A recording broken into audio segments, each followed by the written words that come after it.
It was nothing. But do you think the same people would want it more or less he was promoting himself? Yes. No, I suspect that the same people might want to do something, might not want to do it a second time, but that's okay, because there are other people in Congress. There's the rest of the noise and jokes. And there may be options other than some of the points, too. Oh my goodness, that is. You understand? Don't get up. How are you? Good morning. Hi. Thank you. Good morning. Hi. Good morning. How are you? Nice to meet you. Nice to see you. Thank you. Good morning. Hello. Nice to see you. How old are you? 9? New Year's Day. In Chicago, you could vote. Where I grew up. Well, I have an ID that says I'm 9. There you go. John Kelly. Hi, John. Thank you for coming. Hi, Jane. Hi, Jane. There's still room on the floor.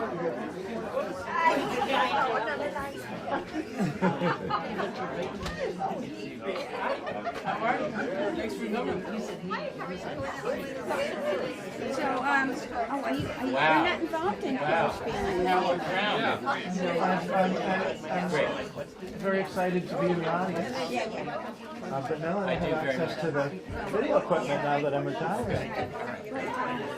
It's going to be very good. It's always good. It's going to be very good. She works on the choreography. Yes.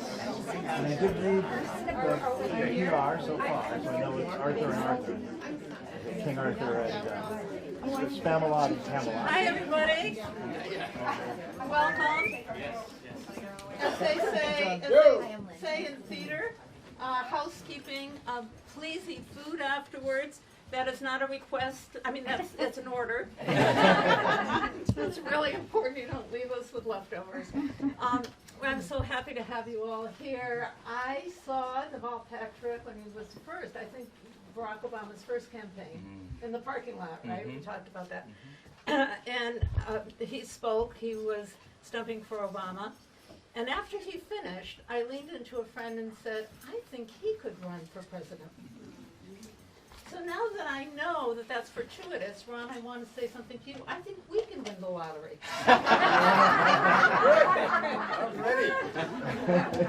I'm going to urge all of you to go online and check out the life of deval Patrick. I did that. I was in tears. With Those are happy tears. They are happy tears. They are happy tears. He started out in the south side of Chicago. His journey's been absolutely extraordinary. And it is, please read about it. So we're very happy to welcome as a neighboring state. We know him as Governor Patrick, of course, deval Patrick. Thank you, Kate.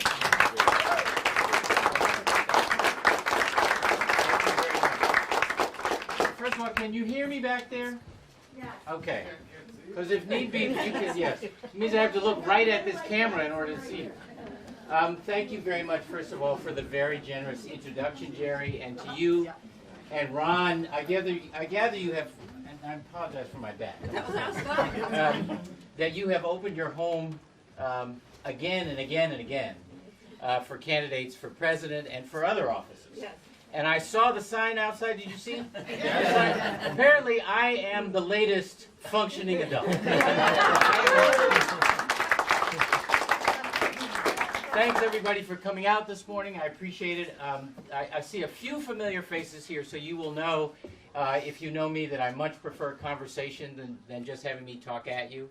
But maybe I'll just say a word or two about who I am, why I'm in this race, why I think this moment is so important for all of us, including, but by no means limited to, changing out the leadership we have today. And then really whatever is on your minds and hearts, please speak up. So as Jerry said, I grew up on the south side of Chicago on welfare. I lived there with my mother, my sister, my grandparents, and our grandparents' two-bedroom tenement. And you may remember the story. I shared one of those two bedrooms with my mother and sister. So you go from the top bunk to the bottom bunk to the floor every third night on the floor. I went to big and broken, overcrowded, under-resourced public schools. I can't remember a time when I didn't love to read.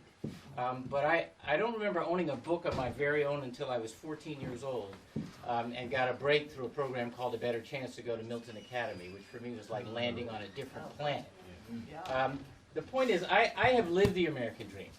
I've had my opportunity to go to college, first in my family to go, to serve as a civil rights lawyer, as a business executive, as a governor of Massachusetts 2 times. 2 terms, and the first African American to do so in Massachusetts, only the second to be elected in the United States, and turns out the first ever to be elected twice. So pretty, don't think of me as an historic figure, however. That sounds aging. But I have lived the American dream, and I have also seen the American dream become more and more out of reach for more and more people. When I left the south side of Chicago, I knew there were other kids just as ambitious, just as creative, who didn't get their chance. I think what I've come to see is that there are lots of young people, middle-aged people, old people, in lots of places who are feeling like the American dream is more and more out of reach and harder to believe in. I look at the cheery economic indicators. They don't tell the whole story, right? Inflation is low, we are told, so long as you don't count, housing, education, healthcare, right? The very things that enable us to get on a path of prosperity. Unemployment, as long as you do count both or all 3 of the minimum wage jobs you have to survive, right? I think there are many ways in which the poor we're beginning to appreciate as a larger electorate. But the poor have been in terrible shape for a long time. What's different since the recession is that the middle class is a paycheck or 2 away from being poor and deeply anxious about it. And so, yes, into this environment comes a leadership that seems to wake up every day trying to divide us. The caging of children or the demeaning of others embarrasses us. These are all important truths. But what was true before this president is that the American dream has been slipping out of reach. And that ought to concern us, not just as someone who has lived it, but because it's defining. It's why I say that the character of the candidate may always be an issue. This time it's the character of the country. And I think we ought to call that question. We ought to ask ourselves what it takes to renew the American dream. And I know it is possible to renew it because that's exactly the work we did as governor. 15 minutes after that historic election, the bottom fell out of the global economy. But we didn't start blaming folks. We didn't start attacking each other or turning each other on one another. We got to work. And I'm very proud of the fact that after 8 years, Massachusetts is #1 in student achievement, in healthcare coverage, in energy efficiency, in veteran services, in entrepreneurial activity, much more, and a 25-year employment high. It didn't happen by accident. It happened because we asked people to turn to each other instead of on each other, to see our stake in our neighbors' dreams and struggles as well as our own. And there is a moment here, nationally, where those same values of generational responsibility, of national community, have to be revived if we're going to seize the moment to renew the American dream. So I'm running because I have lived the American dream, believe it is worth fighting for, and unlike many of the other candidates, they have ideas, I have results. We're talking about the importance of expanding health care to everybody. That is enormously important. 99% of the people in Massachusetts have health insurance today. Others have ideas, we have results. We have a national model for responding to climate change. Others have ideas, we have results. When it comes to criminal justice reform, ethics reform, these are all things we worked on. And one of the things I learned is about setting ambitious goals, but allowing others to be a part of helping to achieve those goals, because no one person And no one party has a corner on all the best ideas. That may be hard to imagine at a time when we are this divided, when the whole notion of trying to find common ground, I'm not talking about bipartisanship, I'm just talking about people acting, bring a little patriotism to the conversation and to the work. I don't think this is beyond our capacity to care about or to solve. We get false choices all the time. I am a proud Democrat, but I don't think you have to hate Republicans to be a good Democrat. Any more than I think you have to hate business to be a social justice warrior, or to hate police to believe Black Lives Matter. The first thing we have to do is reject false choices, each of us. Not just as a party, individually. We have to look past, not principled objections, that's not what I'm talking about, but the presumption that we know one dimension and therefore we know all dimensions of everybody else. Because if that had happened to me, by the way, I wouldn't have had my chance at the American dream. Frankly, the very notion that all black men and women gave me faith in the American dream is its own incredible thing when I think of that. So false choices have to be rejected. And the second is back to this question about the character of the country. Everybody knows we have a dangerous and divisive leader in the White House today. We know it all over the country. We know it all over the world. Removing this president is the first thing we have to do. But if all we do is move the president out and go back to doing what we used to do, we will have missed the moment. We will have missed the moment. So I am proud that as Democrats we're talking about an ambitious agenda. But I also believe that delivering on that agenda means bringing both vision and humility. Because if you want change that lasts, you've got to let other people in. And so as I ask you today, if I can persuade you, and I hope to support our cause, not just this campaign, but our cause, and to make it your own, what I would ask you to do is talk to somebody. Talk to your friends, your neighbors, your colleagues, your co-workers. Talk to the cranky uncle you hate talking politics with. And above all, talk to somebody who doesn't already agree with us. We have got to model a politics that says we don't have to agree on everything before we work together on anything. Because if we do that, not only will we win, we'll deserve to win. And we'll have the coalition we need to deliver against the agenda we all want. I'm glad you're here. Let's have some conversation. Thank you.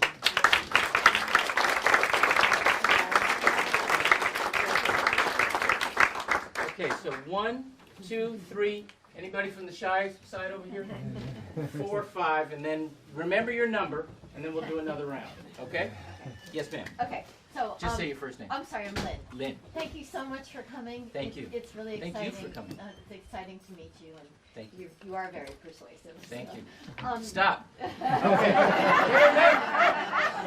Get Lynn's name. That's it. That's all we need. I'm sorry. Go ahead. Okay, all right. So the Boston Globe today, front page. I'm sure you saw that. Yeah. It's who's the best person to beat Trump. That's who Democrats are looking for. And I think I wholeheartedly agree that. I mean, that's.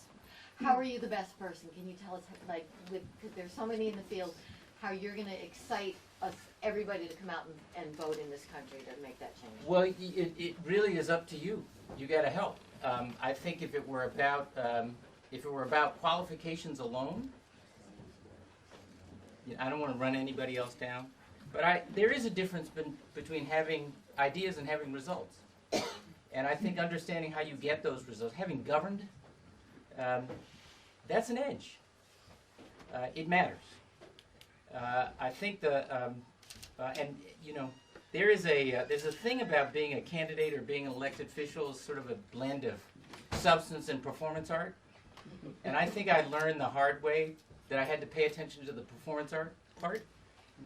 But now all we do is performance art. right? This substance is beside the point. I think, I think I'm probably better. I want to believe I'm better than the other candidates at getting this in the right equipoise. Do you have enough time? It's up to you. It's very interesting. People talk about time. I should have talked about that at the beginning, because I keep hearing from folks, oh, you're late. You should know, by the way, that I was planning to get in about 3 weeks before Thanksgiving a year ago. Do you know this? I do know that. Yeah, and that I didn't because Diane was diagnosed with cancer. She is cancer-free today, by the way.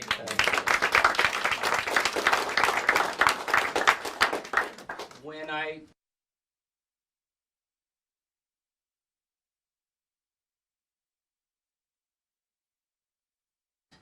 decided, and I say, I'm not late for you. You got time, but you have to make it personal, right? We're staffing up fast here, and we're competing in all of the early states. We're focused really on New Hampshire and South Carolina, and I can talk about that if you like.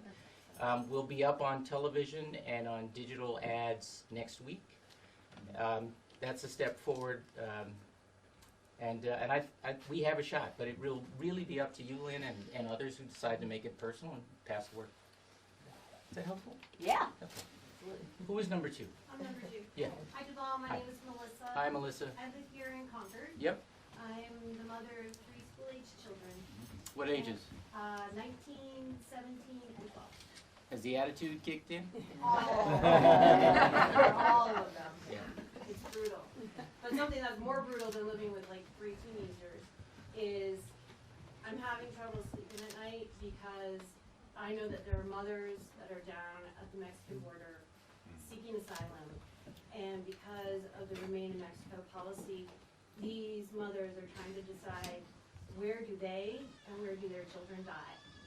Do they die at the border because of the MPP program, Yeah.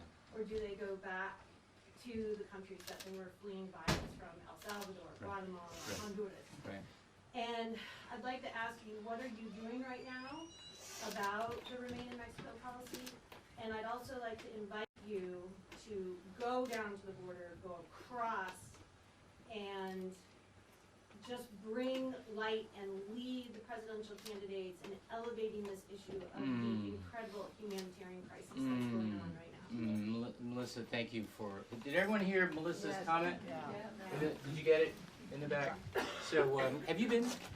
I went down to Homestead. I went You down did, to the yeah. for-profit child detention center Right. twice. Yeah. Take me.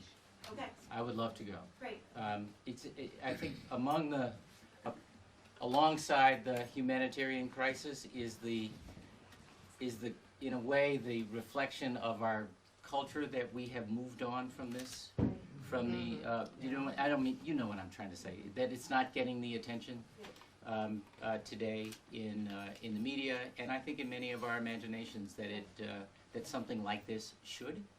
And it comes back to the point I was making about now we are going to have to decide what the character of the country is. We had a crisis like this. You remember in 2014, very similar reasons, kids coming unaccompanied from across the border. In that case, it wasn't mom and dad or mom or dad coming to the border and saying, you cross. It was sending them unaccompanied from Central America, thousands of miles, because of the violence at home. And the federal authorities were overwhelmed then, just as now. And the Obama administration at that time asked a number of governors to help shelter the children while they were being processed as refugees. And I remember we looked at doing so and decided we would, really for 2 reasons, which I tried to explain publicly at the time. One was a matter of patriotism, because we have sheltered children for a long time. And the other was a matter of faith. I think it's the Gospel of Matthew teaches that we will be judged by how we treat the least of these. And I explained that, but even so, I was called everything but a child of God in social media and on hate radio. But here's the thing: a lesson, and it's not directly responsive to your question, but it's something that has been on my mind and heart. About 2 days later, it was a Saturday morning, I remember. It was uncommonly quiet from a scheduling point of view, and my wife had a list of stuff she wanted from the Home Depot, proving you cannot be elected to a position high enough not to get a honey-do list from my wife. And I thought, okay, I'm going to run out and pick stuff up. I know exactly where I'm going. I'm not going to bother the security detail. They didn't like that. But I had on a T-shirt, jeans, flip-flops, a baseball cap, and dark glasses. I hopped into the truck, I took off, and I was outed by the manager in the very first aisle. "Governor, welcome to the Home Depot," he said. "How can I help you?" So I was confronted by a guy in the checkout lane about the decision. He wasn't threatening, but he was loud and he was angry, and he said, "Governor, I couldn't disagree with you more." He said, "You know, my own wife is an immigrant. She came here legally. That's how it should be. And I just want you to know I think you were wrong." And I said, "Thank you for your feedback. I mean, there's no point in engaging about how being a refugee is in fact legal." Here's the point I'm getting at. I had 6 other encounters in the store that day on the same subject, and in every one of those, Melissa, someone whispered, "Thank you for looking after those kids. Thank you for standing up for those kids." The calls to the office were 2 and 3 to 1 in favor of sheltering the kids. And on reflection, I thought to myself, you know, we've learned to shout our anger and to whisper our kindness and our compassion is completely upside down. And when we get to this point about the question of the character of the country, we're going to have to learn again to shout our compassion, our kindness, our justice. That's who we are and who we ought to be. So I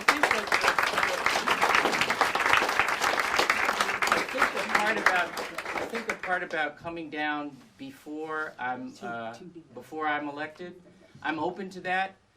It's back to the point I was making to Lynn about the performance art part of it. I don't want anybody to feel like I am exploiting that suffering. Right, for but we need you to use your power I and hear your you. privilege to shine a light. I hear you. And I hear you. I'm trying to do the same. I'm trying Yeah. to use my extreme power and privilege. I hear you. Because the level of suffering and the level of violence that's occurring Yeah. is just horrific. Right. So, And by the way, I should also have said, but from a policy matter, you know, John Kerry and Barack Obama were right that that investing in violence prevention at home stemmed this flow of refugees. By the way, you think we have a problem today? Wait until we don't deal with climate change. Yes. And the global refugee crisis will make today seem like a walk in the park. So we're going to have to, I mean, there is an element of comprehensive immigration reform which we should talk about. Yep. That goes beyond your question, but this is, you know, we have to look at, we have to be thinking about. right. Well, we're having a love not hate visibility with people crossing from Brownsville, Texas, going to Matamoros, Mexico on Valentine's Day. So we would love to have you. You are invited. I will go with you. Thank you. And just please continue to shine a light on it and talk about it and elevate the issue. Thank you. The Thank you. suffering is untenable. Thank you for caring about it. And Wyatt, can we just follow up with Melissa and find out if we can make that work? Okay, great. Thank you. Who was number 3? Were you 3? Yeah. Okay. Are you guys in the second round? Did you? Yeah. Okay. Yeah. Go ahead. I'm Jim from Concord. Hi, Jim. I'm concerned about the behavior of the United States in the world at large, but in particular, I wonder what you could tell us about the proper role of America in the Middle East. Yeah. I see my time is up. Did everyone get the question? Yeah. No. This is a. You know. First of all, I think that the. Something I said? No. I think in my experience in that part of the world and elsewhere, from the time I lived in Sudan as a Rockefeller Fellow to doing trade missions to Israel, in my official capacity as governor, one of the things that comes through so clearly is that a big part of our power and leadership is our values. Military might, financial or economic power, enormously important, but not unique in world history. What's unique in world history is that we're the only nation in human history organized around a handful of civic ideals. Not geography, not religion, not language or race or something, but these ideals, which we've defined over time as equality, opportunity, and fair play. When we show fealty to that at home and abroad, we have leadership, and we show leadership. People look to us for leadership, and that is the kind of presence I want us to have in the world. In the Middle East, particularly after, I should say after, because it's current, after the killing of Soleimani the other night, he is not someone whose loss I mourn, personally, but if we take an action like that, we should expect of our leadership that he or she has thought 2 or 3 or 4 steps ahead. And I think the reason it's so concerning for me right now is that we don't have that kind of leader. I think that because this, in a different, if this happened here, we would view this as an act of war. Right? So I think we should engage. I think we should use all of our tools, our diplomatic and intelligence tools. I think we need to be thinking about our allies today, Israel being the most important in the region, but our would-be allies. And we have to make decisions consistent with our values, which to me means we're going to have to rethink our current relationship with Saudi Arabia, as long as their behaviors continue as they have. And I think, by the way, it also comes back to the question of our response to climate change and moving off of oil. We are not ourselves dependent on Middle East oil today, but a lot of the world still is. And how we move to a green future also has a bearing on that. What would you do? And that's what's so confusing and disturbing, trying to put yourself in the shoes of those who have the leadership authority, relying on expert advice, relying on intelligence. If they are. If they are. Right. Or are they disregarding it, or are they picking the most radical option just for political reasons? Right. There's a trust. But this is my point. This is my point.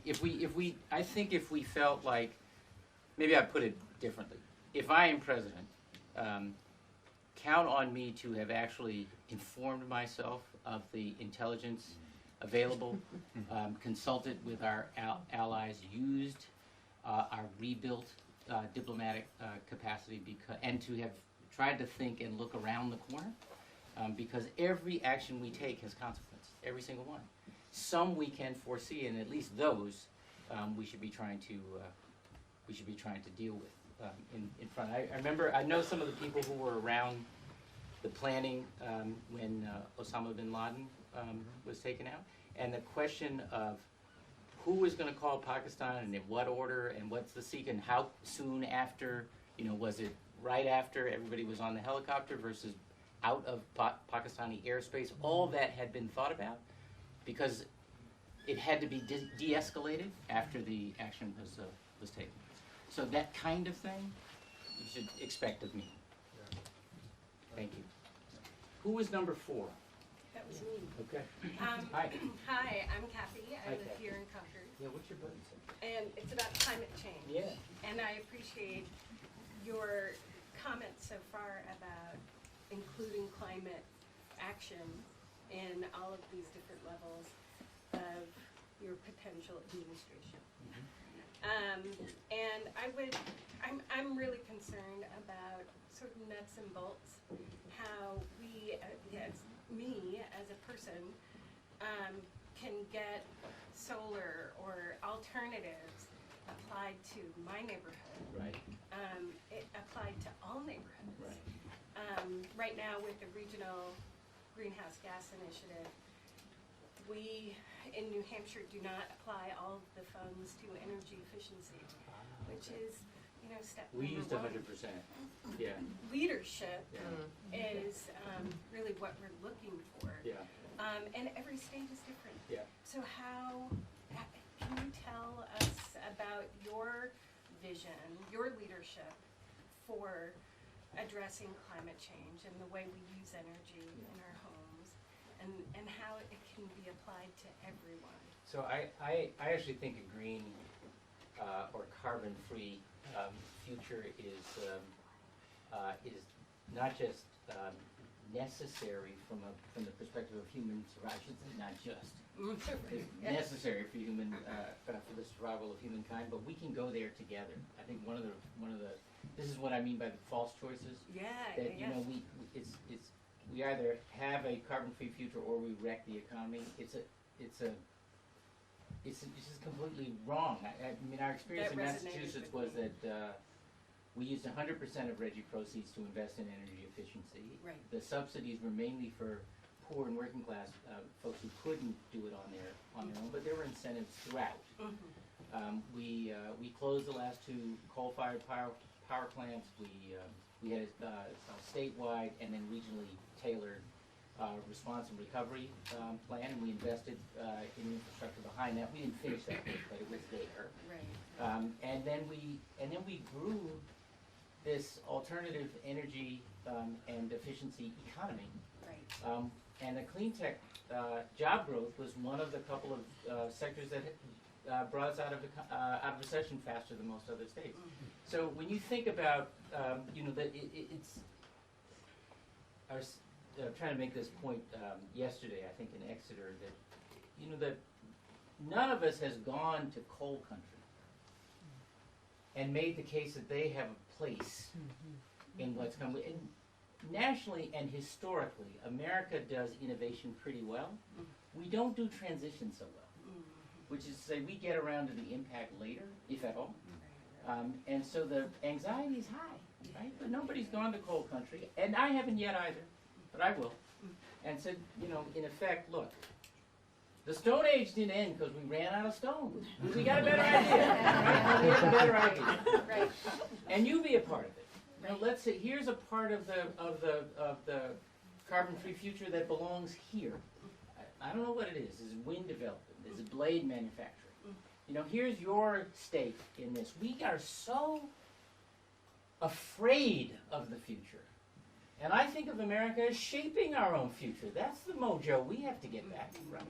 So, but we have to do it in a way that doesn't leave people out, doesn't make them feel marginalized by change. And I realize there is urgency from a survival point of view, but you know, to actually deliver against this, you do have to bring people along. Yeah. The other thing I would say, and last thing I would say is, I think we need a global organization to help us.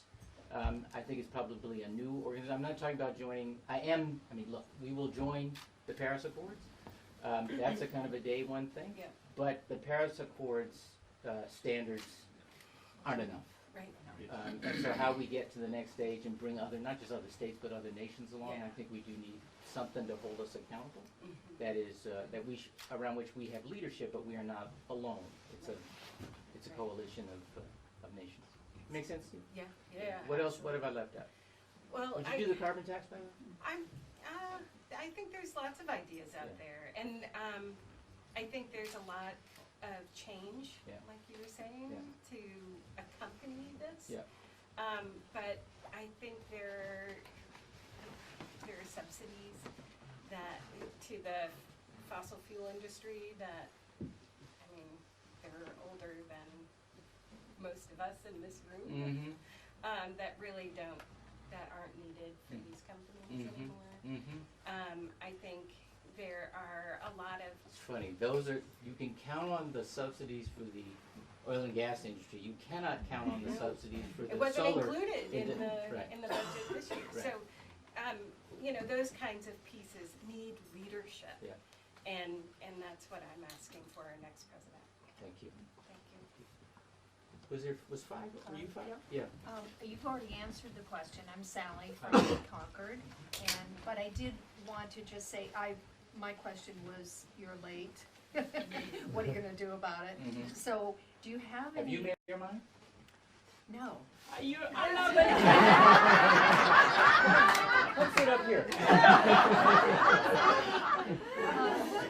do want to know your catch-up, some of your catch-up strategy, because I really want to see you catch up. So, well, thank you for that. You're one of two, Okay. my last two. Okay. Wow, you don't want to tell me the other. No, don't. You don't, probably don't. can figure it out, but anyway. Look, I'm not actually being facetious when I say if you haven't made up your mind, I'm not letting you. Yeah. Well, If you want to yep.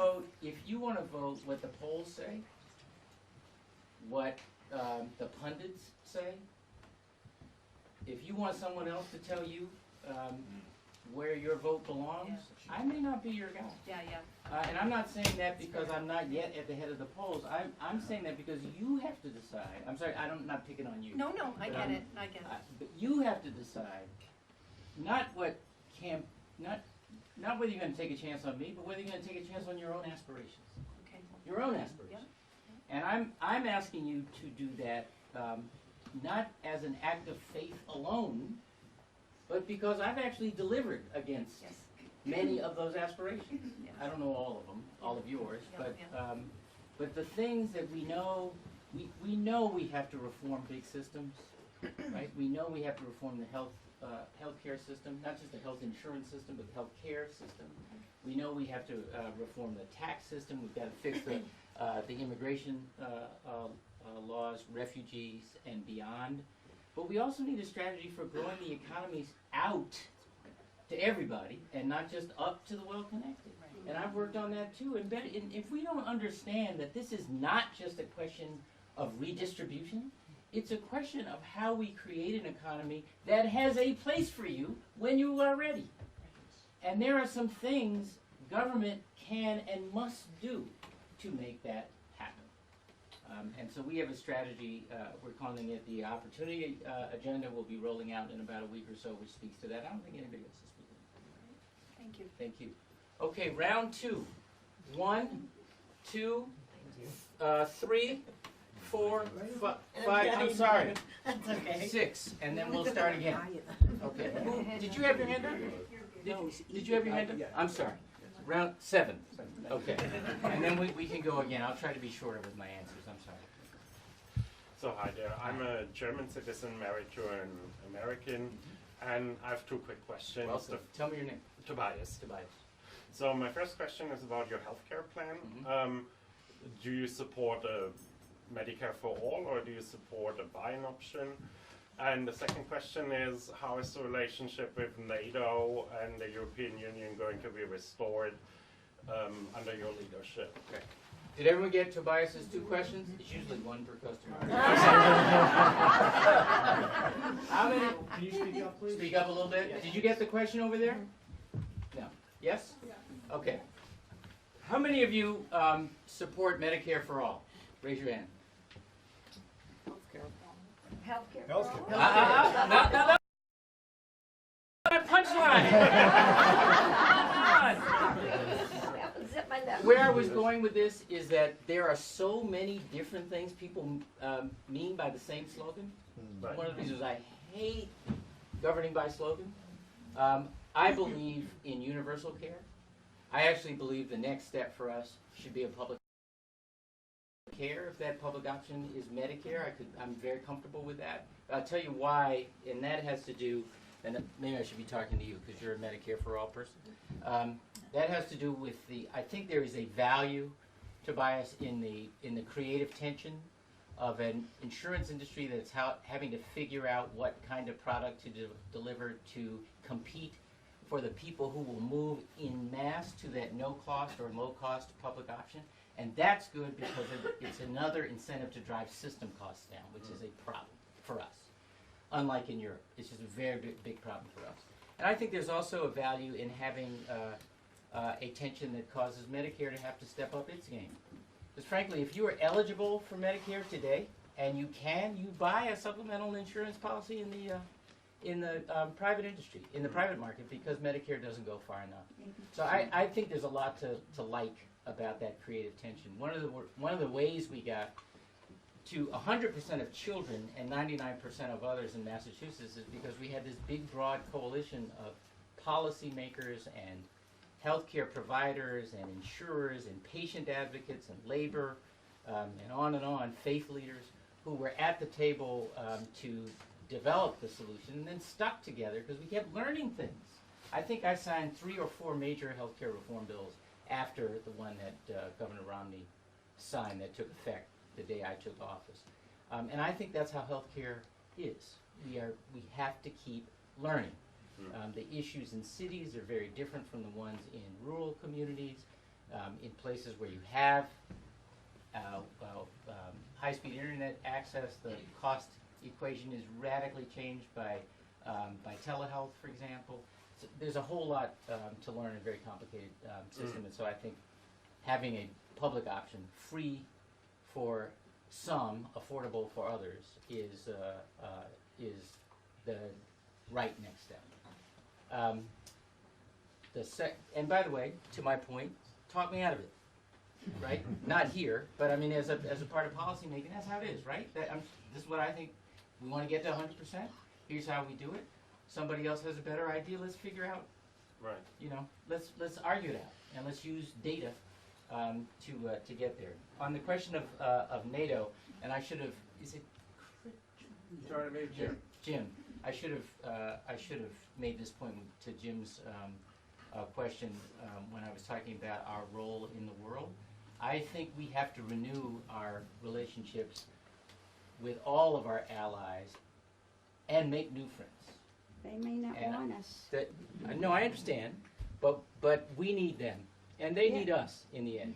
So we have a lot of we have a lot of repair work to do. Yeah. You're right, which I think is what you're probably getting at. They don't trust. Why should they trust I us? understand. I understand, but I don't think we can accept the status quo. And I accept that there's a lot of repair work to do, and that simply saying to NATO, "We're back," is probably not going to be enough. Right. Thank you. Thank you. Who was number 2 in this round? Yes. Hi, Governor. Thanks for being here. Thank you. My name's Liam. I'm actually originally from Shrewsbury, Massachusetts. All right. So you were my governor, but I go to school in New Hampshire now.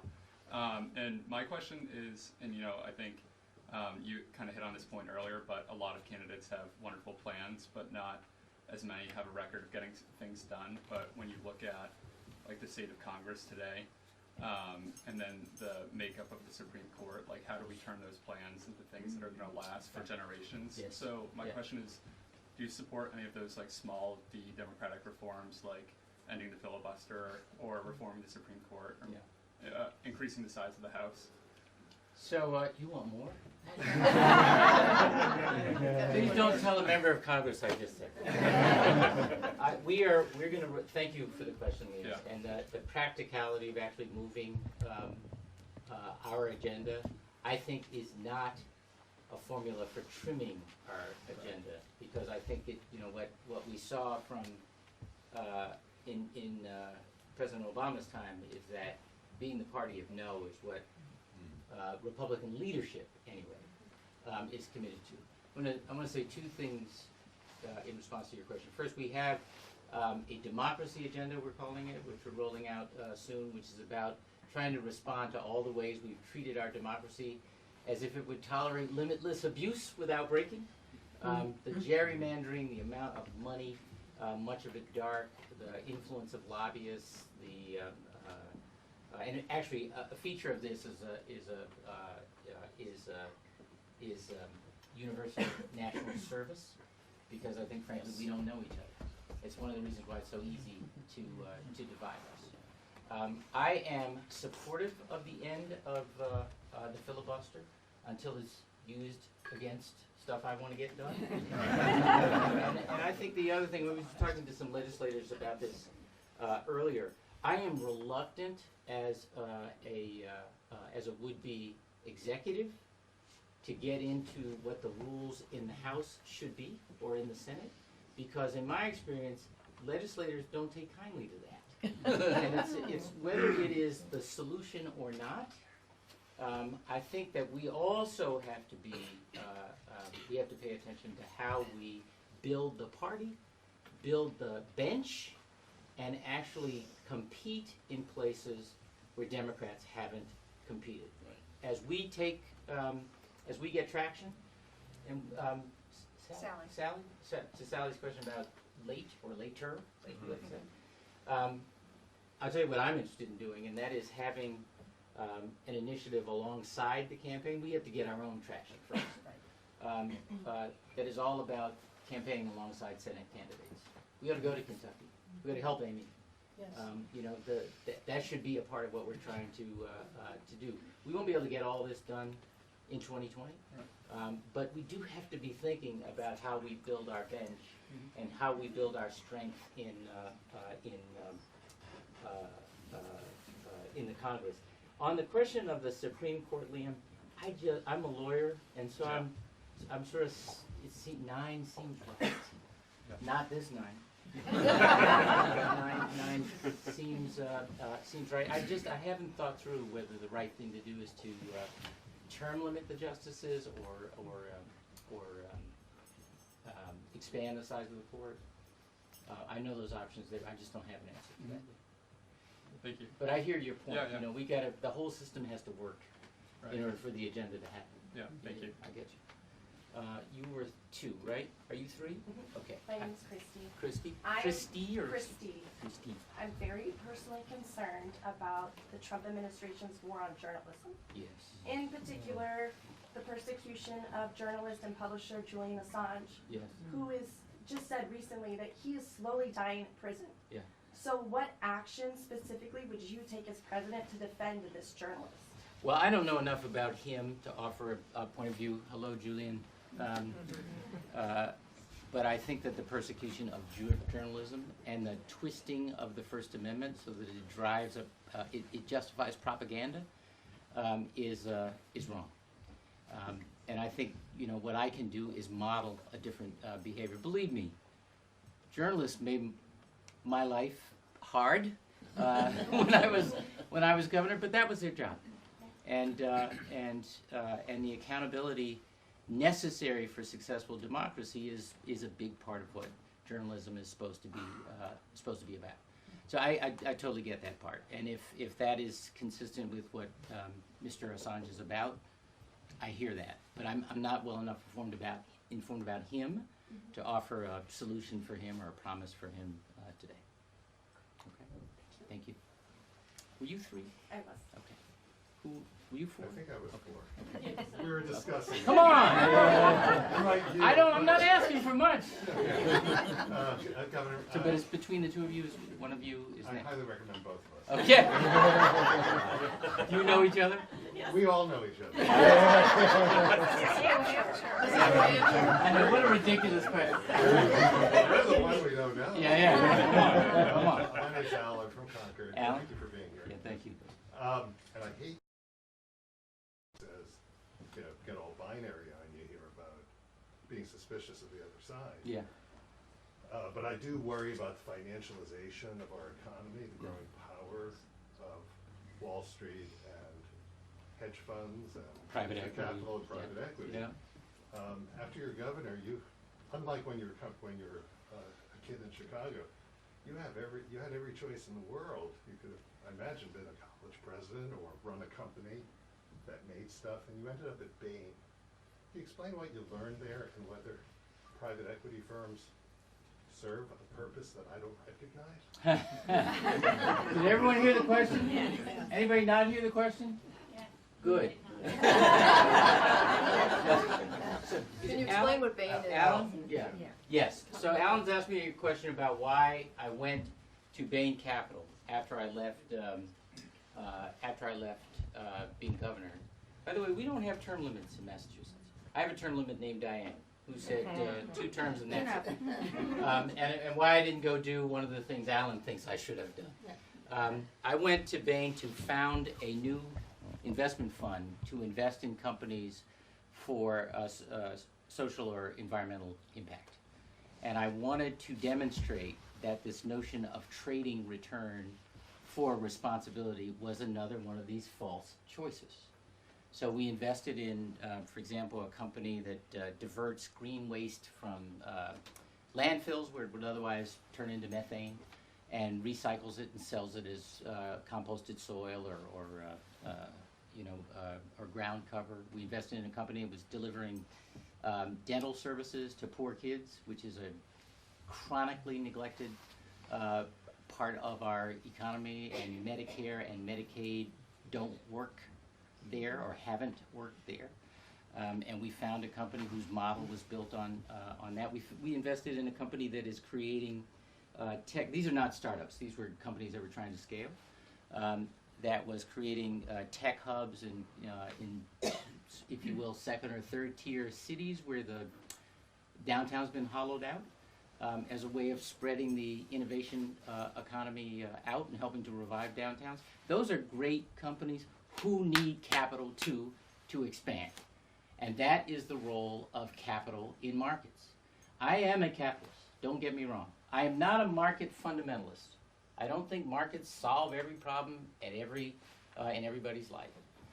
But most of us work in the private sector. We feed and house and amuse ourselves from the private sector, and that ought to function justly too. So yes, for the binary or the if that's what it is, or the purist, I should have not gone anywhere near the private sector. I was in the private sector before I ran for governor. And by the way, we have a lot of allies in the private sector, and they need to be a part of making our economy, just as we want our government to reflect the best of who we are. So there's my answer. Thank you. Got awfully quiet in here. Hi, I'm Cindy. Hi, Cindy. From Concord, just as Al. Yeah. I was gonna Al ask or about- Alan? I'm sorry, I thought I said. Either way, my Okay. mother said Alan, you said Alan. Okay. Sounds like you're in trouble. Higher authority. I was gonna ask about healthcare, but since no one else has asked, where are you on preventing gun violence? Oh, biggie. Yeah, does everyone get that one? Oh, yeah. Yeah, so we have, I think we have some, I'm not going to step on, have some of the best gun violence, gun safety laws in Massachusetts in the country. We don't suffer in this country from ideas. National Registry, assault weapons ban, the bump stocks, the retrofitting, dangerousness hearings, which we do, and the ideas are out there, and they're really good ones.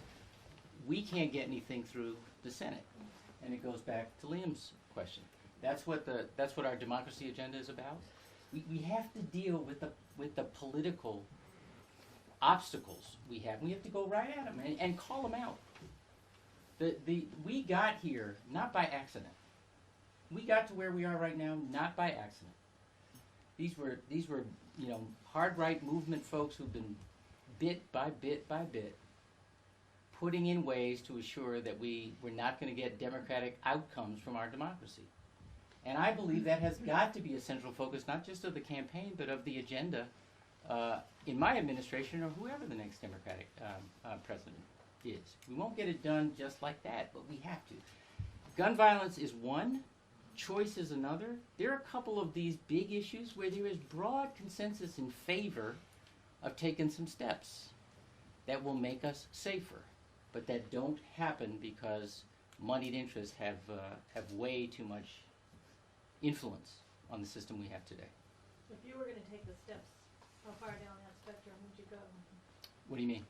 It's, that reasonable background checks being on this end, and, Yeah. banning and all weapons on this end, where would you be on? Well, I don't think it's. I mean, I would love to amend the Constitution, but I don't think the Constitution today is going to permit banning all weapons, certainly assault weapons. I mean, look, the notion that weapons of war belong in civilian hands there's nothing. And by the way, this whole question of an individual right to bear arms is a stretch of the original intent of the Constitution. But we're there. I'm speaking now as a lawyer. We're there. But there's nothing that says weapons of war belong in civilian hands. I mean, and when I think about the slippery slope arguments, like, okay, how about a tank? You have a tank. Let's park a tank. You mind the tank next door? It's absurd. So you would favor an assault weapon? Of course. Yeah. And then the retrofitting too. This is what I meant by the bomb stocks and so. Yeah. Okay. What would you do? I think I'd be right from where you are. Okay. 3 and 4. Is that right? 4 and 3. Quarter. Four. Yeah, Who was 5? Who was 5? Oops. Sorry, I changed location. I see. Was he doing that? Who was 5? I'm 7. I guess we were both 4 and 5. Okay. I'm 6. Hi.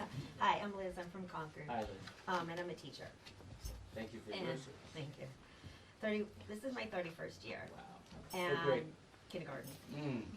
And each year is getting harder and harder to be able to teach the way I'm trained to teach. A lot of times our hands are tied behind our back with curriculum and all of the kinds of stuff. What would you Do you do? have testing standards as well? You have Yes. and do you feel like you have pressure to, as I say, teach to the test? Yes. And it also feels like we're doing things that are not developmentally appropriate. Well, I know they're not developmentally appropriate. Give me an example. Kids in kindergarten reading at a certain level Okay. at the end, which is great for some kids that do. Maybe if you are in Concord and Bow, but if you're in a low income district where I teach, that's not going to happen. Yep. And then all the blame ends up on the teachers because you're not doing your job and you're not working hard enough. Yeah. And a lot of To teachers. crank out these cogs. Yes. Yeah. Right. And a lot of teachers are leaving, doing early retirement, if you can, and that's another whole issue with insurance. If you carry the insurance for your family, or if you're single and carry the insurance, if you retire early, you don't really get a good health insurance package that you can survive on. So, and people that are now coming into the job of being a teacher barely last 5 years. Mm-hmm. So I don't, what would be your way to support teachers and kind of give us back in a way, like respect and Support and support professionalism. to say that, yes, okay, you know what you're doing is best for Yep. the kids. Yeah. Did everyone, Liz? Yes. Everyone get Liz's question? You get Liz's question? You know, we had a, it has been true, I think, in many ways, from kindergarten through higher ed, that we've been sort of draining the public out of public education. You know what I mean? Yeah. And we have bragging rights, if you will, in Massachusetts, being first in student achievement for the last few years, but we had a consistent achievement gap. And the kids who were stuck in that gap were poor, kids who spoke English as a second language, kids with special needs or special learning needs. And you know, there are kids too. And we kept overlooking them because we had the bragging rights, right? So we gathered together. This is actually, here is a lesson in the greatest power of a governor or a president, which is the convening power. You have a problem, you may not have the answer or the whole answer, but almost everybody will accept your invitation to come to the conference table, even if they are sitting there with people they don't normally talk to. That is a huge opportunity, and one that we used in something that became the Achievement Gap Act. We brought in teachers, classroom teachers, not in addition to the representatives of the union. We're a very unionized environment. We brought in the charter advocates. We brought in the preschool with a policy, same sort of thing as with healthcare. And the conclusion was that there wasn't going to be one solution for every kid, because kids are different, communities are different, they have different needs. So we, what we came up with was a suite of tools, the authority for teachers or school leaders to come up with a plan and a way to be accountable for it, right? Over time, not going to do it like that, and then the resources to come in behind it. So it was real. And I will tell you that an example that to me this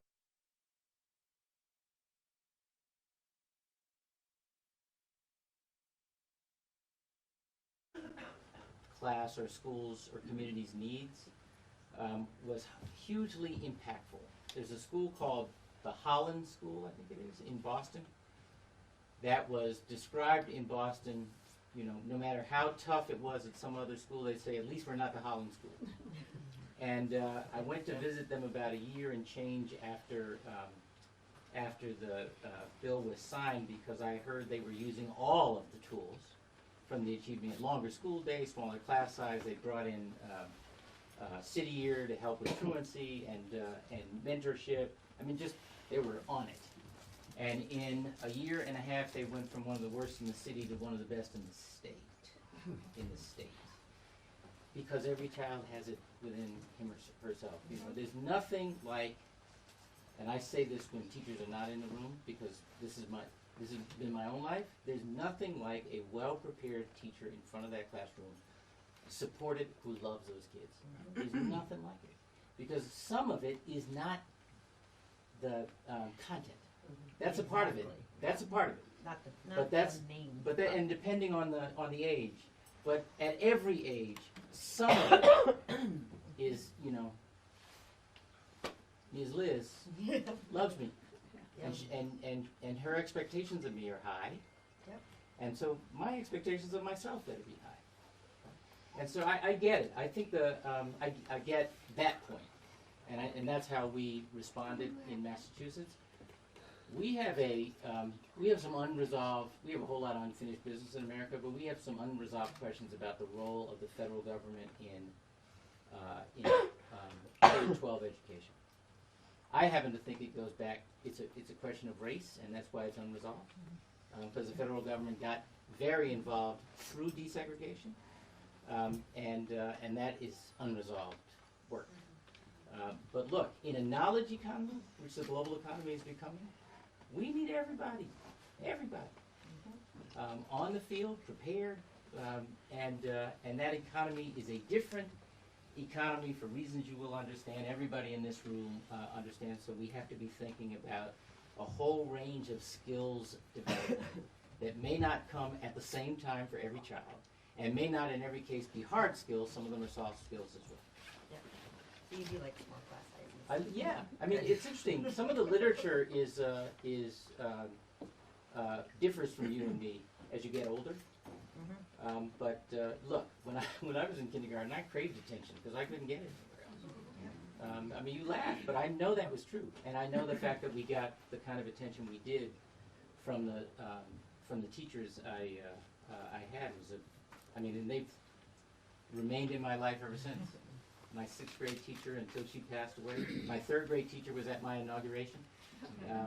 My 7th grade teacher, the woman who introduced me to A Better Chance, is going to be in one of our early commercials. We were with her the other day. So I meant what I said when I honored your service. Thank you. Thank you. It's nice to hear. Yes, sir. Hi, my name is Dick. Excuse me. I grew up in Massachusetts and then moved up here about 35 years ago. Another refugee. Another refugee, that's right. And I had a very good job coming up here to run the Audubon Society. All right. Yeah. And for the last 50 years, I've worked on environmental stuff on both the nonprofit environmental side and as a commercial sheep farmer. So I have sort of very interesting perspectives. And climate change is my major issue, and you have mentioned it numerous times. I mean, what concerns me is the rapidity with which climate change is here, and the very short period of time we have before the methane rates and the methane from the tundra and all this starts getting released, and then we're in a positive feedback loop, which nothing we will do will matter. Yeah. You know, is it 10 years? Is it 12 years? You know, it's a real short time. So, in your position as president, you know, how would you go about not doing what is just economically feasible? Because everybody seems to think like, oh, when it pays, we'll pay some attention to climate change. We don't have that kind of time. Yeah. And we really have to make, as you pointed out, a worldwide change on this. Yeah. But I think we're the country that can lead that. But it's going to take such a radical change in our lifestyles and the way we do business and everything else. I'm just wondering, I know this is very near and dear to your heart. I've been very impressed by what you've done. But frankly, you and I both know that was nowhere near enough. And we've got to ramp up. Yeah. As if this were, World War II. Yeah. You know, Yeah. and how are we going to do that? Yeah. How would you go about doing It's Dick. Dick, right.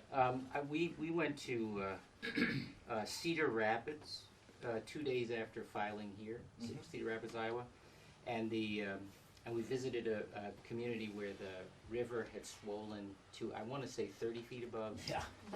It's 100-year high water mark. Right. And that had happened twice in like 20 Last 5 minutes, years, you know. And Senator Hogue, I think his name, was making the point. He's been a real leader on this issue in Iowa. He's written on it. He was making the point. The question is not whether we're late. The question is whether we're too late. Yeah. To your point. Physics doesn't care. Right. Right. You know, I've heard and loved when I've heard people talk about declaring this a national emergency. That would mean more to me if I actually understood what differences in powers you get as a national, but it is in fact a national emergency. Part of, you know, you made the, I'm sorry, what's your name? Judy made a point which comes to mind when I think about our global leadership. We have squandered so much of our credibility that, you know, we are having to build it back while we are launching or relaunching our leadership on these on this issue, and others, and I think it is one of the reasons why a global organization that takes has some oversight of our stepped up standards, our goals is. But I do think, to your point, this has to be about everybody having a stake in it. And I don't want you to have heard me as saying we can't do it unless or until it makes economic sense. I think it is going to make economic sense, and that is part of persuading the folks who have to be brought along. And I think we have to bring them along. I was asked yesterday about banning extraction on public and private lands. The public lands part is pretty straightforward to me. The private lands is not so straightforward. But I don't know yet what the emergency powers would be. But you can start to think. You see where I'm going here? Yeah, but the example I use is the bombing of Pearl Harbor. Right. You know, when Pearl Harbor hit, the Senate and the President didn't get together and say, well, what's economically feasible? Shall we give them California? No, I hear that. I hear that. And stop them at Nevada? I hear that. You know, I mean, this financial argument to me is a straw man.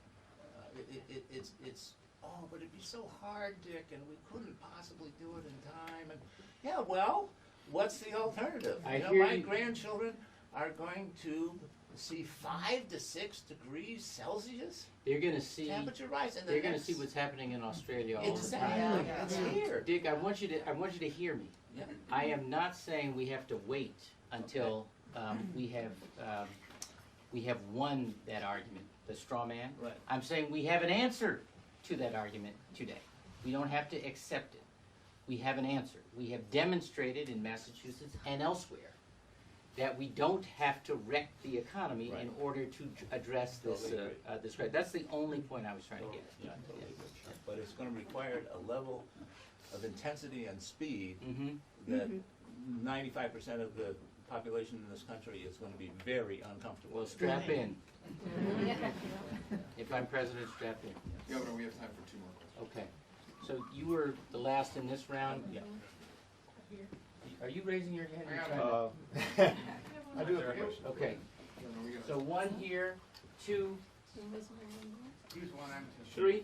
You're 1. All right. You're 2. You're 3. This one can't take Can't. it. Okay. She did so good. Excellent. Thank you so much for being here. So 1, 2, and 3, and then we'll stop, and I'll try to be. Judy, you okay? I'm great. I'll try to be A shorter. little cynical, but great. Yeah. Not about you. Not about you. You go. So, 2 questions. Oh, come on, man. The second one's easy. What's your 100-day plan for dealing with Mitch McConnell, and should Tom Brady retire? God, they're both hard. Did everyone get the? What's that? Second one's No. Come on, man. Come on, so I think that there is no simple answer to Mitch McConnell. Get him out of That is the answer, but it's not a 100-day answer. That's all I'm saying. I talked earlier about how my fantasy is as our campaign gets traction and grows, and certainly as I become the nominee, then campaigning alongside the candidates who will give us a majority, including Amy McGrath, I think is enormously important. And by the way, this whole business of red states and blue states and red to blue districts this is what I did during the midterms and where I was. We don't win in places because we don't ask. We don't show up. We don't make our case, and we don't make the case as about the nation we want rather than a more successful party. We did that in 14 of those kinds of races in the midterms that I was involved in, and we won 10 of them.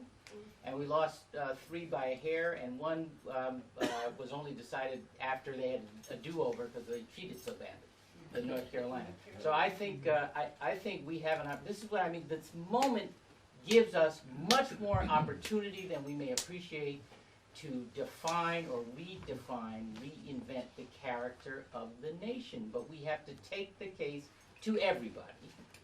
And if we do that, and we do it in a way that brings in everybody, that makes it not about a Democratic victory, but about an American victory, about a patriotic victory, about how we respond to global issues like climate change or domestic issues like fundamental fairness in our economy, we will win.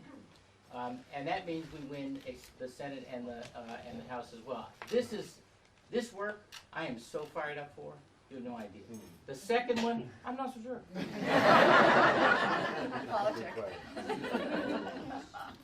Sorry, excuse me. Yeah. I've been very moved by your notion of focusing on our character as a nation, not putting all the leadership needs on one person. How would you, I particularly resonated with your thought of turning us toward each other rather than on each other. And we are currently under the auspices of a president who leads by tweet. How would you model bringing us back together, turning us toward one another rather than on each other? You know, did everyone hear the question? Now I have to apologize to all of you for having Let's just stand over here. and I'll have my back.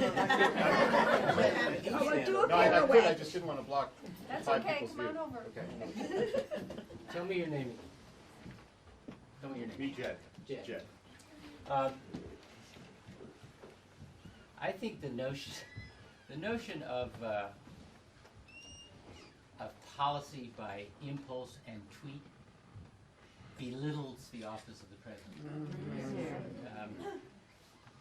I may be one of the few people who was, disappointed but not surprised by the president's election, because in many ways I think he's right on trend, including a culture that is more and more a reality TV culture, where a lack of decorum is entertainment.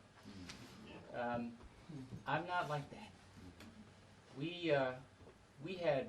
I was trying to describe this to someone a little earlier today in a meeting. You know, when the bombs went off at the marathon, we had all the elements of anger and fear and uncertainty, all of it. But in a way, we had practiced 8 years of turning to rather than on each other. And the expectation we had of each other was that we were going to bring our best. And that was exactly the time when we all needed our best.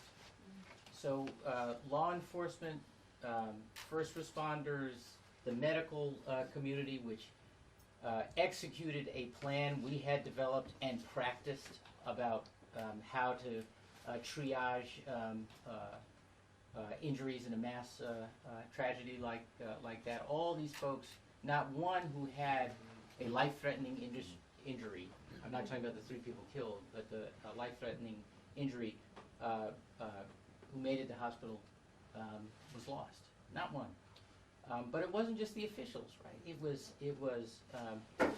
regular citizens who brought runners in they didn't know when the race was suspended, gave them water, warmed them up, explained what happened, helped them get reconnected to to their families. Even the so-called shutdown, nobody was ordered. I asked. And if we didn't have that relationship, they wouldn't have paid attention to me.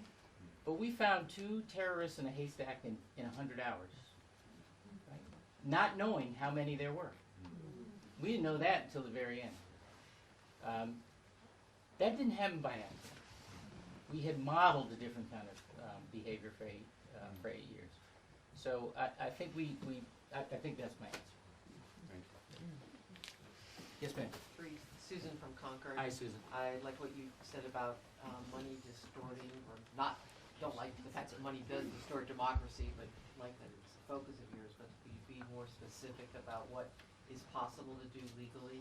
I know you did a lot of stuff in Massachusetts, but the legal environment has changed significantly. Yes.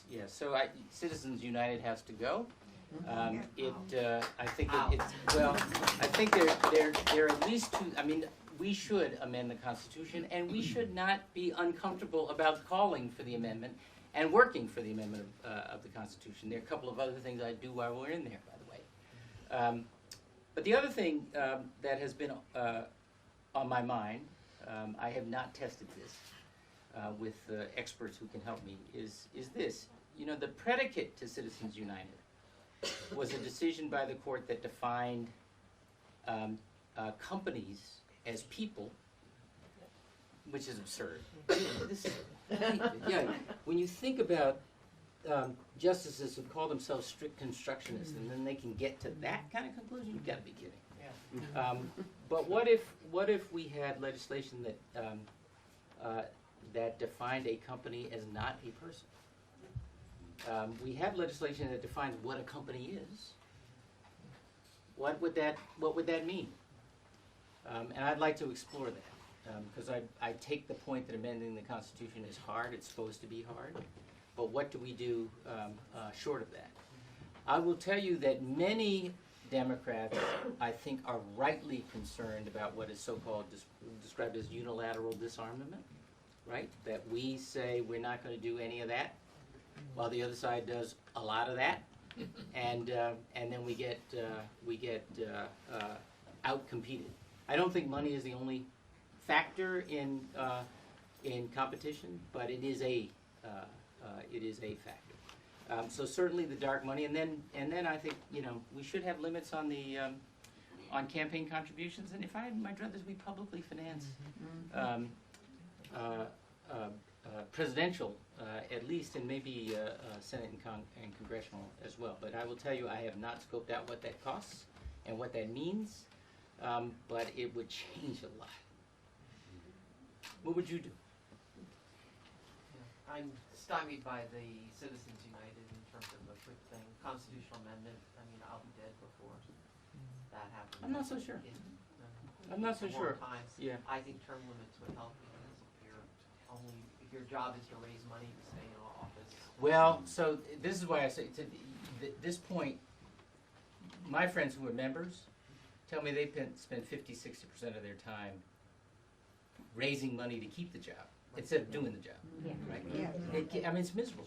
I think that's an easier one. But this is why I think you might be surprised around the coalition that could be built for a constitutional convention, because the people in service hate this part of their job, and their support would be necessary. So I'm not quite as I'm certainly not as cynical as Judy. I think I have to stop, right? Do I have to stop? Yes. So listen, if there is something else that you have on your mind or heart, Wyatt can tell. First of all, the website is devalpatrick2020.com. I humbly ask for your support. I humbly ask that you talk to others and engage them, and that you stay engaged with us. And tell us what's on your mind, what's on your heart, how the policies that will be rolled out should be refined to be more responsive to some of your concerns. I might agree, I might not, but that's how it works. All right? Thank you all for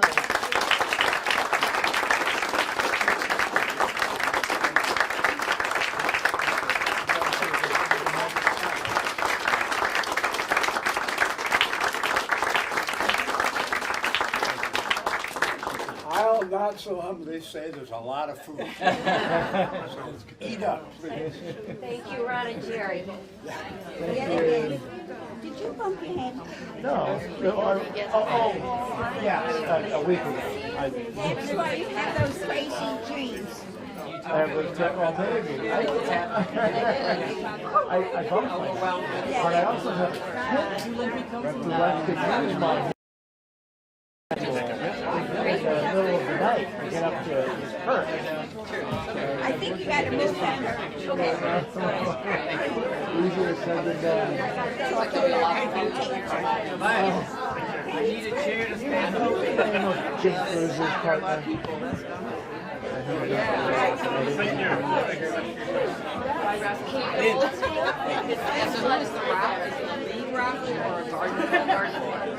Okay. That's how we make it free and open. We're gonna get lit up. On sign. Yeah, I think what's hard looking, they really kind of change the name of the show every year. It's not consistent. Yeah. And all of a sudden I'm getting these new shirts, and I'm like, why is we doing another event at the same time? And I finally realized that they're huge. No, they're huge. And the next day, that's for the thing itself. Okay.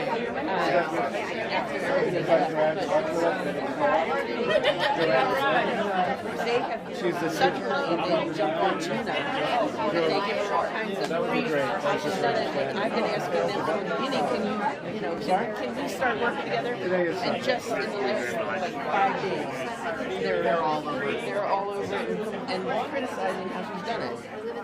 Like we do it. You brought real tuna. I know. Yeah. Anyway, in terms of the design and how our balloon would work for their show. We're just doing it on our own. They never got back to us, and I at least 6 times. You know, and suddenly it came out. It's 3, 2, right. It's not right.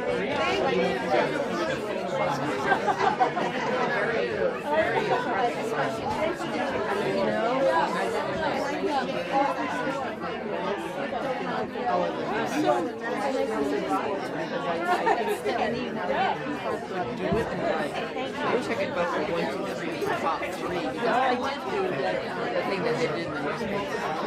Right, but I wish that primary, especially the crowded, one vote, exactly, yeah, I know, it is. The vote, yes, a bunch of people like to see, rise up that day. One of them, I know, overwhelming. I know. Yeah, like, they're sorting themselves out a little bit. Then you get people starting in the last minute.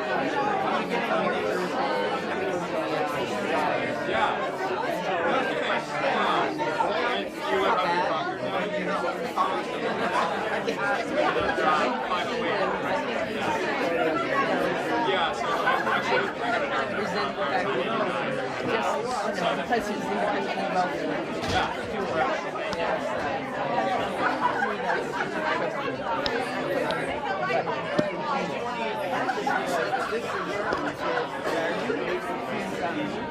Even if I was a great show,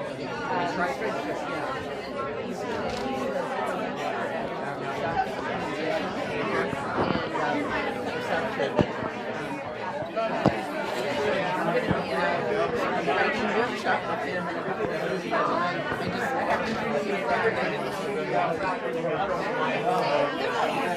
say hi.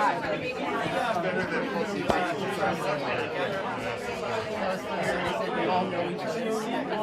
Actually, I really don't know.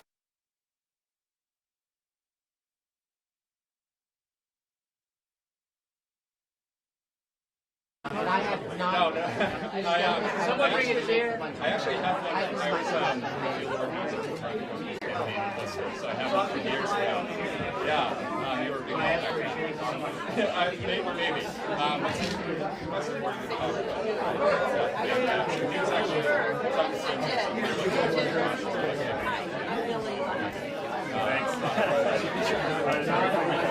just going to jump in front of you for 1 second.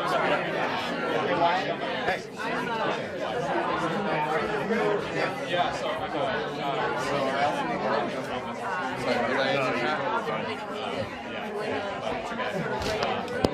Somebody said I was right.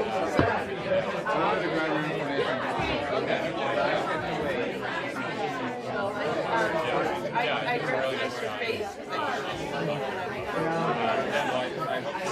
I think you're going to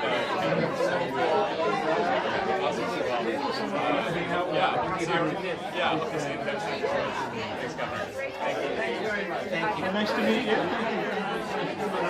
And I hear your point about how this is experience. I said.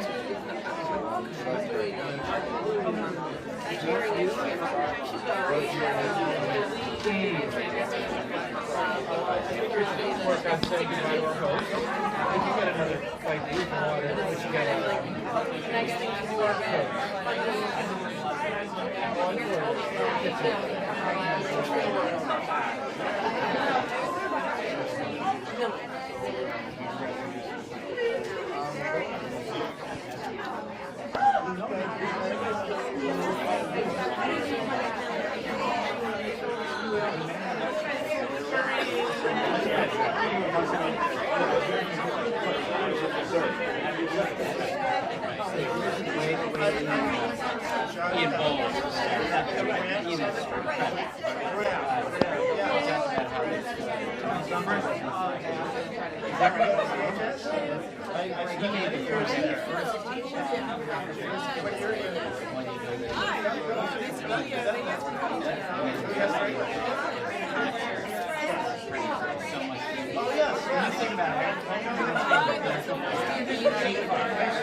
Well, we need kind now. It's not now. Yeah. What do you guys do?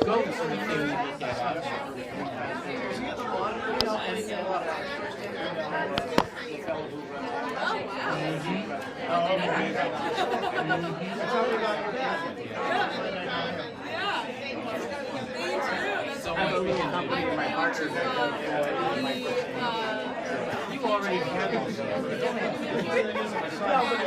going to be a hard thing to do.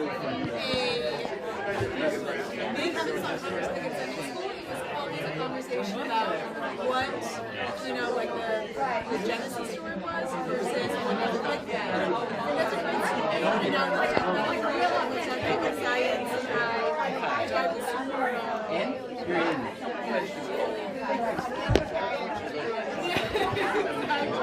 Yeah. Thank you. Thank you. Oh dear. They don't feed me. I mean, they're here. Talk to them. Because I would love to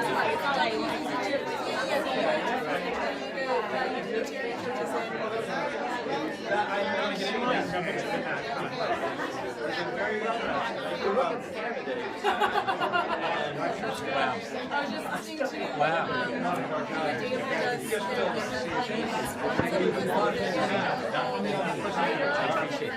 I would love to come. I love the high school. We did a long way in.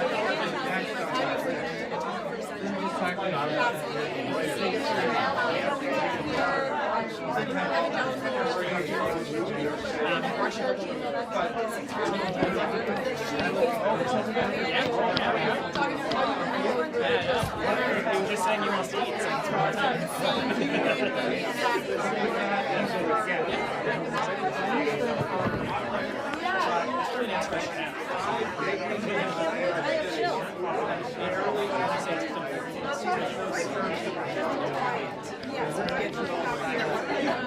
We got two. And we're also going to cover oh, okay.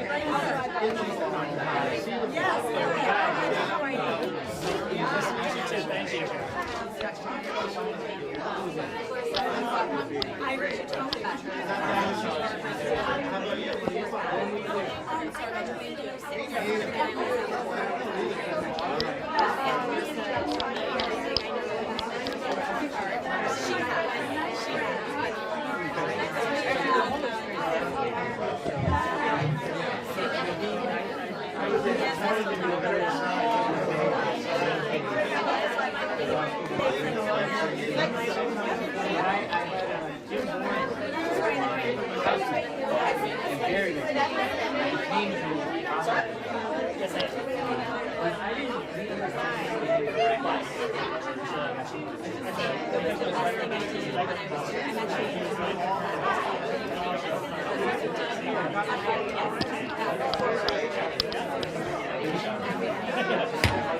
That's most of why I'm hiding behind you.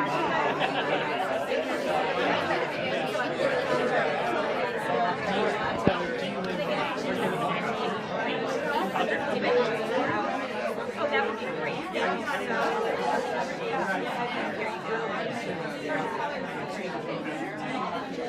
I'm in the place where the light is bad. It's being blocked by a camera. Okay, you're right. Thank you so much. Thank you. Thank you for your service. Thanks,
I took it back, but I think also the whole statue. But that was fun. It was like no one else. I think the head was going to fall down. The head's back. Standards are right. There should be standards. Oh, that's okay. You guys have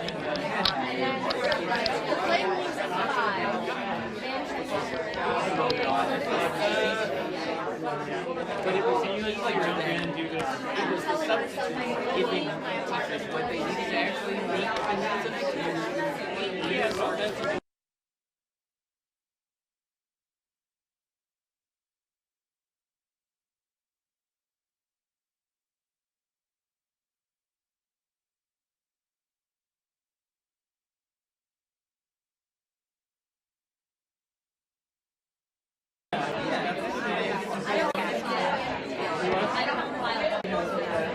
Oh, yeah. You do that from the airport bus all the way in our security.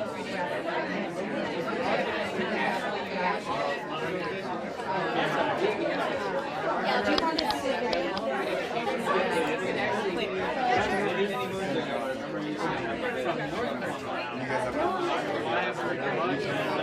started to.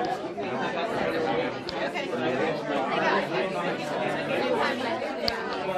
Because I don't That'd be good. Simple prototype.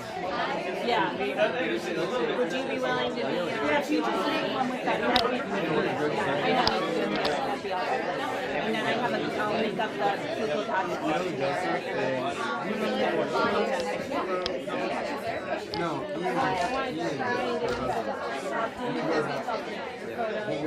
the name, full name, and town. Jennifer. But it doesn't do to just say. Rochester. No photo. That's okay. Yeah. Yeah, I think that's trying to get it. Got a photo, full name. Right. Okay. I was gonna let them know. Oh, okay. So they could be on a list or they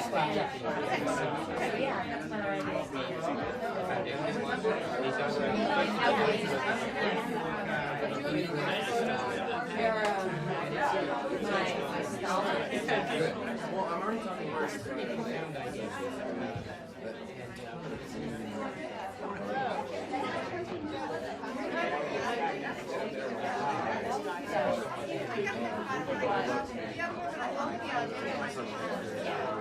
I'm gonna go to the Eric.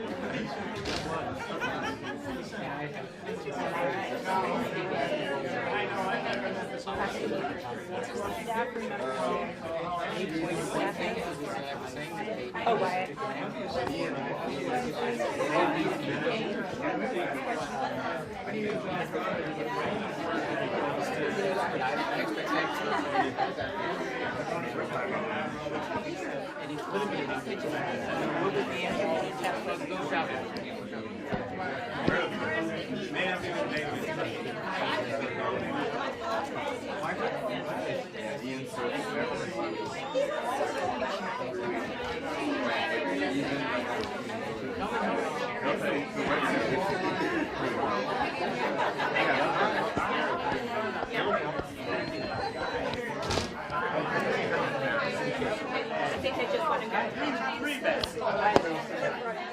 Everybody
There's some nice, like, relaxing seats inside.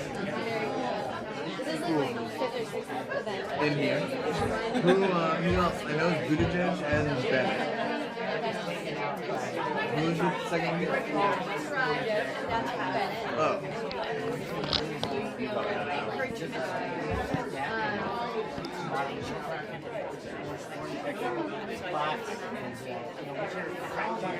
Uh-huh. Yeah, I know. I saw Booker. There was someone here earlier today, just like taking photographs for a piece on this house. Yeah. When it's like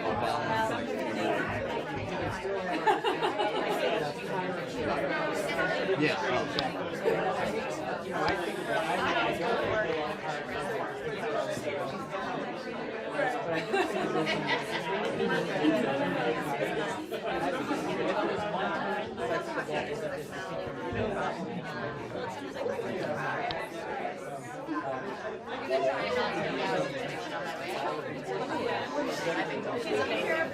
Well,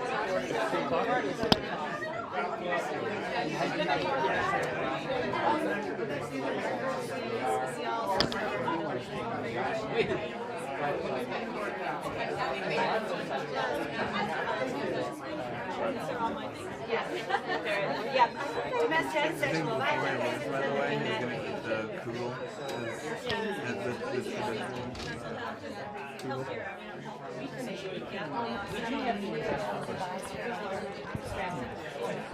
Well, he also was. Oh no, he was. That's you're the dad.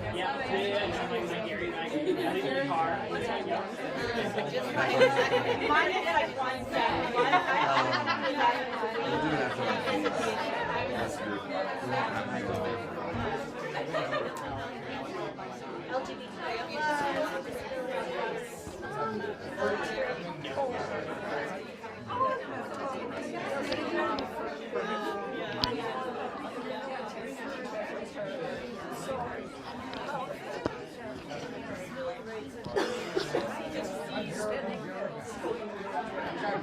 Every time I pull my microphone out, there's less and less what things out there.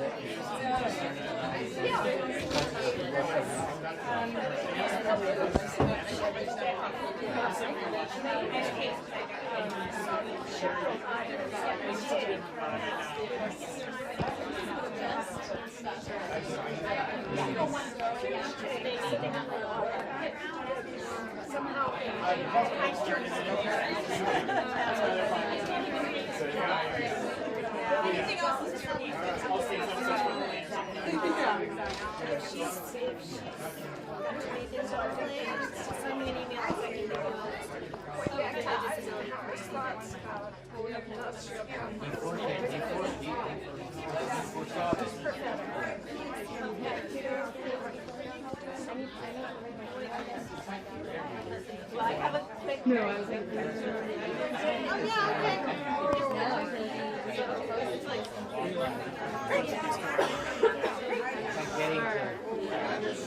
You guys ever get a break from? No break. oh great.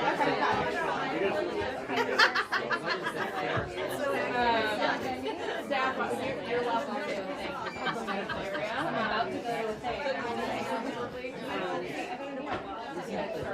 I'm about to go I have there's a I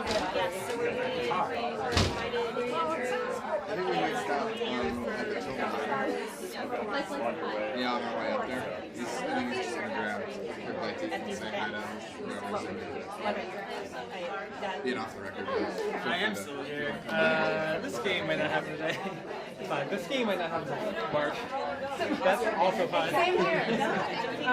But that's the best time. Uber will be your best.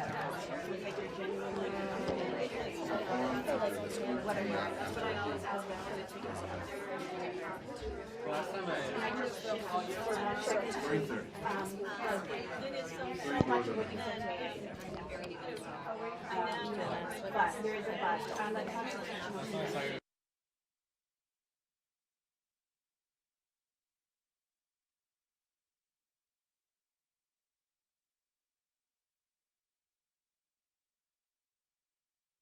Definitely off the record. Yeah, 100% off the record. And this idea that you can call for it for ground and then officers can file it. And I just think in our the content of Wow. Yeah. Oh, good. The New Hampshire way. Yeah. Was it a cat? Well, no, actually, for Democrats. Hey, how's it going?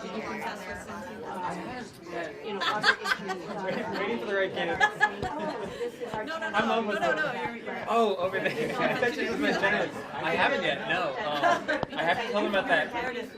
Yeah. Because I don't, you know, I kind of want to test all the heads now. See if they're all I'm surprised the other one popped on. It almost got really bad with that. Yeah. Good. You didn't ask to help your question. I know. I thought you'd already answered one, and I wasn't sure if he was gonna get asked to run violence. I tweeted this out. I really thought that medical because I saw one hand go, everybody else was like, nope. Well, no, I mean, I think the people that I know that were canvassing for right around the Cushing onset said it was like, That's really not happy. Right. And then the people who want the full package aren't happy with her anyways. They go out and choose the delayed version. Now she's kind of off. I mean, I really think that Congress is trying to, when he's handling it, I really think When I heard that, he has a lot of experience with what can go wrong. So, but just stay there and say, we're gonna get there, and this, It'll be his last after the day. it came into effect. I'm everywhere because I'd like to hear you.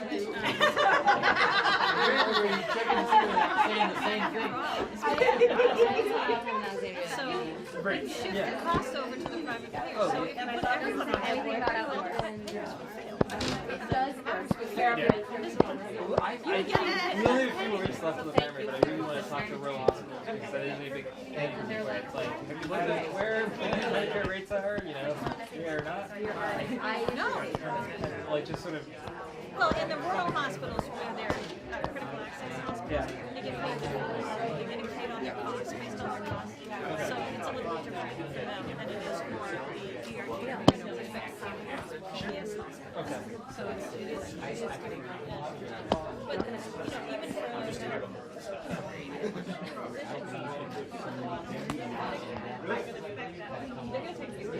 yeah.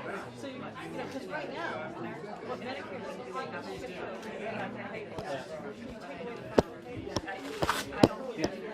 Right. yeah, money's gonna come over. But they've also been, some American statements. Elizabeth Jordan now she's like, and it's a really sobering kind of for the layperson overview of the health system in the country and all the reasons why there aren't checks, why it should be payers aren't checking so providers because they should be kind of, bringing down costs by natural antagonists, but they're not. For whatever reason, hospitals feel okay charging big prices and sure feel okay. I just wanted to thank you. I'm a ex-teacher who used to work with kids from so, and also work with city events. And I love the service thing, especially raising your wife. Yeah, I'm along for that. I just show up. But the service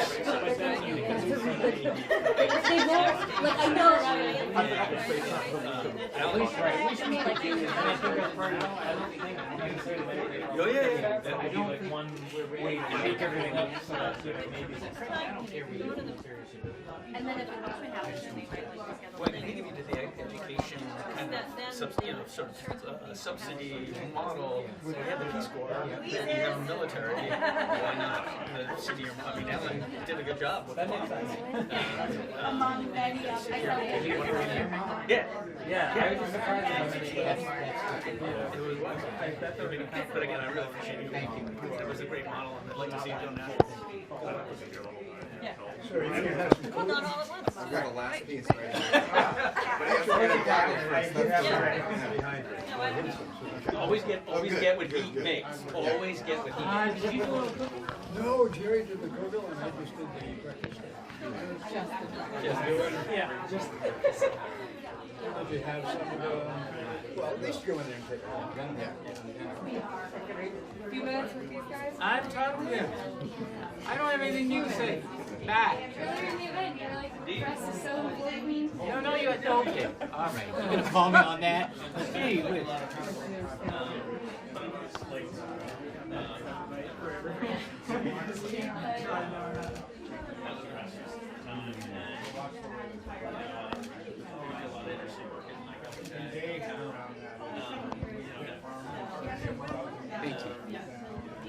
Hi. So have you Even from the Concord Monitor as well. Hey, I'm sorry. Hi. Haven't met you. Yeah. Have you recovered from your loss last night? Have I what? Recovered from your loss last night? That's our loss, I think. Yeah, thank you, thank you. You get a bad attitude over here. I'm not going to call out ABC by name. It was tough. So while you were speaking, Iran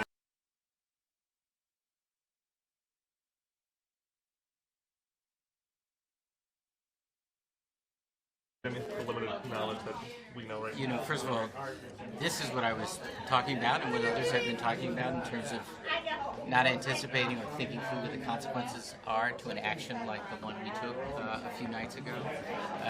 We are less safe today as a result of Iran's decision, and we are going to, as a global coalition, going to have to re-engage with Iran and other states that are trying to develop nuclear capabilities, in particular if they are not allies of peace. We don't have leadership today that gives us confidence this will happen. And that's one of the reasons why I'm running for president. You about last night during your event at the bookstore how President Trump was tweeting and saying that he could identify 52 sites in Iran to retaliate. Would you consider that a war crime? Well, listen, first of all, I don't know whether that's true. And I wish, as a citizen, that when I heard that kind of thing from our president, I could believe it. But I don't. There are, I also read that the president's own Pentagon, the experts at warfare, having reviewed the intelligence, were stunned, I think is the word I read, when the president gave the order he did. So it clearly wasn't the consensus of the military, whose day-to-day job is to keep us safe. On the New Hampshire primary for a second, there was some new polling out today that shows there's a clear top 5, both across Iowa and New Hampshire. Everyone else was below 3%, even folks who have been campaigning for months or technically years at this point. You say, you're later, not late. How do you intend to then move people throughout the state when others are breaking through? Polls don't vote. People vote. This room was full of people who came here notwithstanding that poll. And a number of them left saying they were going to help. And that's how it's done. That's how it ought to be done. So for the folks who want pollsters and pundits to decide for them, I would just say, remember, in a democracy, a citizen's ultimate power is their own decision about for whom to vote, and I'm going to do my very best to earn it, person by person. Just to jump on that, you're obviously playing catch up. Can you give a kind of a profile of what an undecided voter typically looks like at this stage, and do you have sets of populations you're trying to reach in New Hampshire? It's such an interesting question. It's a fair one, and I understand it, but. When 60-70% of the electorate in the early states is undecided, I think it's impossible to offer a profile. It's not just one sort of person. I mean, actually what it is a comment on all the folks who apparently were on time and have spent months and millions and haven't locked it down. This is wide open. And a lot of the polls, I think, reflect name recognition. We have some work to do in that respect. But there isn't any other candidate that has the range of life and leadership experience that I do. And with your help and the work of people in this room, I hope they'll learn that story and they'll understand our agenda, and we will earn their support. Just another New Hampshire specific question. So there's been a lot throughout this campaign season about a new voting law that passed that is being challenged in the courts. For students? Yeah, it's called House Bill 6.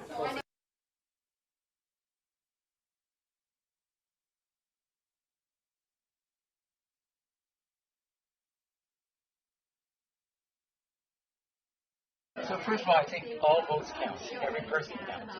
I'm encouraging people to come to the polls whether they vote for me or vote for somebody else. I want them to vote for me. But we, in a democracy, we get the government we deserve.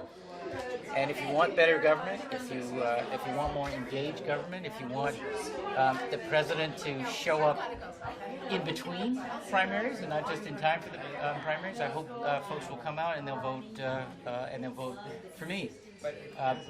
There are, to your specific question, there are actions like this all over the country today. and our democracy agenda is about addressing precisely that, the ways in which we are suppressing the vote, the ways in which hyperpartisan gerrymandering and money and the influence of lobbyists are making our democracy less likely to produce democratic outcomes.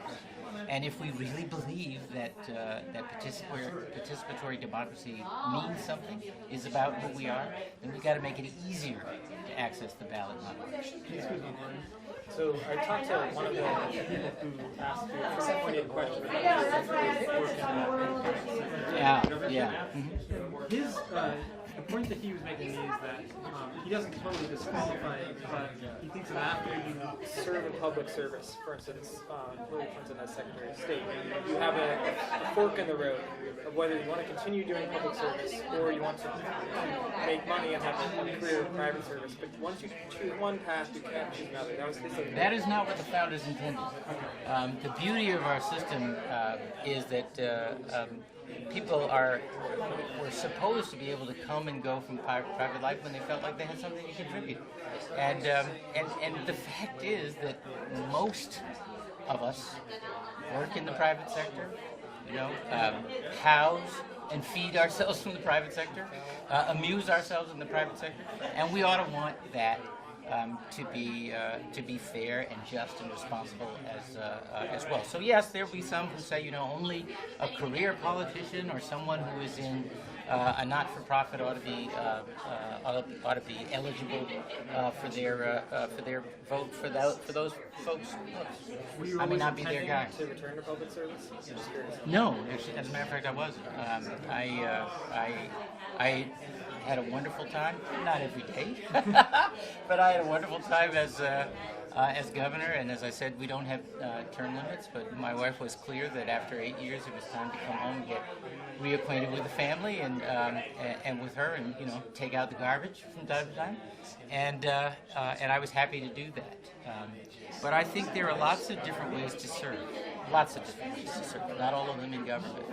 And frankly, part of what I am talking about in this campaign is how we bring a spirit of civic responsibility to everyone. And I want to model that as a candidate, I want to model that as president, and I want others to see that as a model for their own private lives. Last question.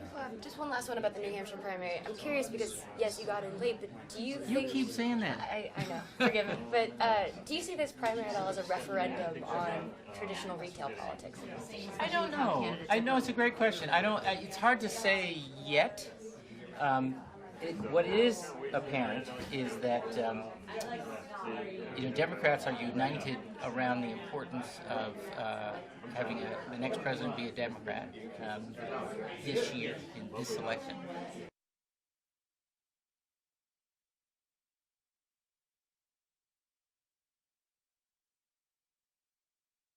Engaged in politics today. That's a very good thing. Whether one model or another engaging with the voting public is the right one, I think depends on the campaign. Mine is about making clear that everyone everywhere counts, and that they don't just count in time for the primary or in time for the election, but they count in between. Because all of us have experienced people who wanted to have jobs like these without actually doing them. And doing them requires you not just accumulate political capital, but you spend it. And that's the kind of leader I have been, and I want to be as president. Right, so. Thank you, Governor. Take care. See you. That Google. Will we see you soon? See you later? Great. Good.